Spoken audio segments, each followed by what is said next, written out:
इस आदमी के माथे पर एक एक्स मार्क बन जाता है। वो बहुत हैरान होता है और अपनी बीवी को दिखाता है। उसकी बीवी देख और कहती है कि ऐसा कोई मार्क उसके माथे पर नहीं है। आदमी सोचता है कि उसके दिमाग के साथ कोई गड़बड़ है। वो डॉक्टर के पास जाता है और अपना कंप्लीट चेकअप करवाता है।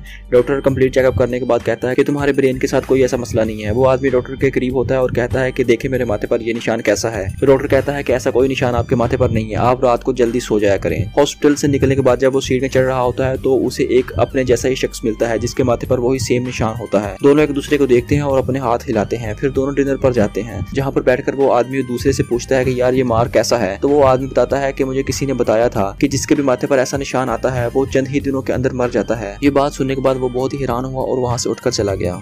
गली में मौजूद तमाम लोगों के माथे पर एक्स मार्क था। वो समझ गया था कि कोई बहुत बड़ा डिजास्टर होने वाला है जिसमें तमाम लोग मारे जाएंगे। अचानक उसे अपने बीवी और बच्चों का ख्याल आता है। वो फौरी तौर पर वहां से निकलकर अपने घर आता है। अपनी बीवी और बेटी को कहता है कि जल्दी से सामान को पैक करो और इस शहर से निकल जाओ। उसकी बीवी और बेटी बहुत ज्यादा कंफ्यूज थे। उनके माथे पर भी एक्स मार्क था। सेम सिचुएशन टीवी पर मौजूद तमाम लोगों की थी, उनके फेसेस पर भी एक्स मार्क था। अचानक न्यूज एंकर बताता है कि पूरे शहर में एक खतरनाक वायरस फैल गया है। वायरस बहुत तेजी से फैलता है और ऐसे लोग बहुत जल्दी मर जाते हैं। तब आदमी को समझ आता है कि क्यों इतने सारे लोगों के माथे पर एक्स का मार्क था।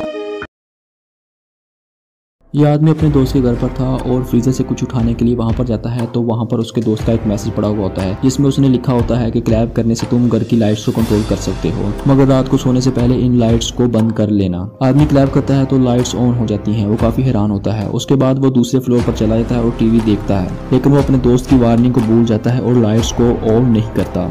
यहाँ तक कि वो सो जाता है। रात को अचानक उसे शोर की आवाज़ आती है और वो क्लैप करता है। घर की तमाम लाइट्स ऑन हो जाती हैं और वो नीचे चेक करने के लिए जाता है। जैसे ही वो नीचे आता है वो देखता है कोई अनजान मखलूक बैठी हुई है जो क्लैप करके लाइट्स को ऑफ कर देती है। आदमी जल्दी से दोबारा क्लैप करता है और लाइट्स को दोबारा ऑन करता है तो वो चीज़ वहाँ से गायब हो चुकी होती है।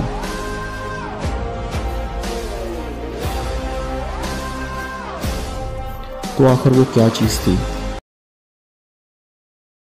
ये ज़ोंबी अभी तक अपनी इंसानों वाली आते नहीं भूले। ये लड़की शॉपिंग के लिए जा रही है और ये ज़ोंबी अपने काम पर जा रहा है। ये एथलीट ज़ोंबी है जिसकी जंप करने की सलाहियत पहले से बहुत ज़्यादा हो चुकी है। हदायो इसी शाम अपने घर पर आता है और घर का दरवाज़ा खोलने की कोशिश करता है मगर घर का दरवाज़ा नहीं खुलता। हदायो जैसे ही दरवाजे पर लगे शीशे में से देखता है तो उसकी गर्लफ्रेंड भी ज़ोंबी बन चुकी होती है। वो लड़की उस पर हमला करने की कोशिश करती है। हदायो उस लड़की को पीछे की तरफ धकेलता है तो हादसाती तौर पर उस लड़की की गर्दन में कोई तेजदार चीज़ लगने की वजह से उसकी मौत हो जाती है। जब वो बाहर भागता है तो देखता है कि तमाम शहर में ज़ोंबी फैल चुके हैं और लोग उनसे डरकर भाग रहे हैं। वो भागकर एक कार के पास जाता है तो इतने में कार का ड्राइवर और 2 लोग मजीद उसके साथ आ जाते हैं और गाड़ी को भगा देते हैं। जैसे ही हिदायत सोचता है कि हम लोग बच गए हैं तो वो नोटिस करता है कि जो शख्स उसके साथ आके बैठा था उसके बाजू पर भी एक जख्म है।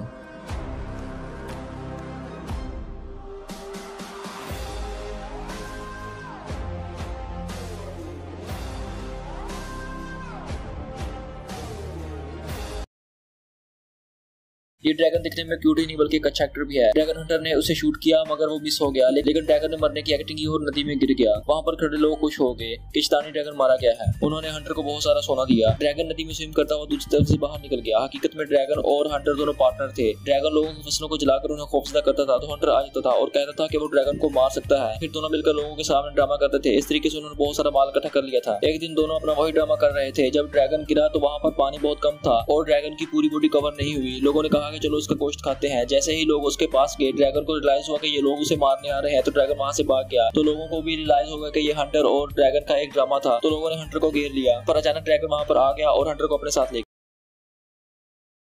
जॉर्ज आईने के सामने आकर नोटिस करता है कि आईने में उसके फेस की बजाय उसकी बैक नजर आ रही है। उसने अपने सर को हाथ से टच किया तो अक्स में भी ऐसा ही हुआ, पर वो अपना फेस नहीं देख पा रहा था। उसने सोचा कि आईने के साथ कुछ मसला है तो उसने अपने छोटे आईने में देखा मगर उसमें भी उसे फेस नजर नहीं आ रहा था। उसी वक्त जॉर्जो का दोस्त उसके घर पर आया। जॉर्जो ऐसी सूरत हाल में उससे नहीं मिलना चाहता था।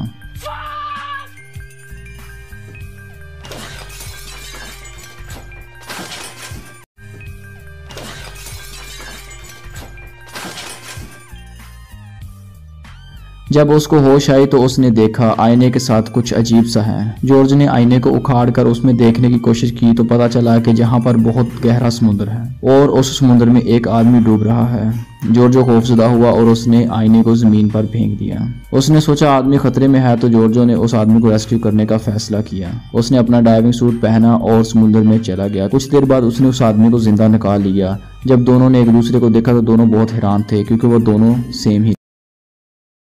ये आदमी एक ऐसे टाउन में आता है जहाँ पर लोग प्लास्टिक के बुत बने हुए होते हैं। अचानक उसकी नज़र एक साइन बोर्ड पर पड़ती है जहाँ पर लिखा हुआ होता है कि यहाँ पर न्यूक्लियर बम है। तो उस आदमी को रियलाइज होता है कि यहाँ पर कोई न्यूक्लियर एक्सपेरिमेंट होने वाला है। उसके बाद वहाँ पर एक वार्निंग जारी होती है कि जहाँ पर 1 मिनट के अंदर न्यूक्लियर ब्लास्ट होने वाला है। वो वहाँ से निकलने की कोशिश करता है मगर उसका दोस्त उसे वहीं पर छोड़कर भाग जाता है। उसके बाद वो छिपने के लिए एक घर में घुसता है। काफ़ी देर तक इधर उधर देखने के बाद उसे एक फ्रीजर नजर आता है। वो उस फ्रीजर के पास जाता है और उसमें पड़ा हुआ सभी सामान बाहर निकाल देता है और खुद उसमें छुप जाता है। वहाँ पर जोरदार न्यूक्लियर ब्लास्ट होता है, सब कुछ तबाह हो जाता है और वो फ्रीजर जिसमें वो आदमी छुपा हुआ था वो बहुत दूर जाकर गिरती है। वो आदमी उस फ्रीजर में जिंदा बच जाता है और बाहर निकलता है।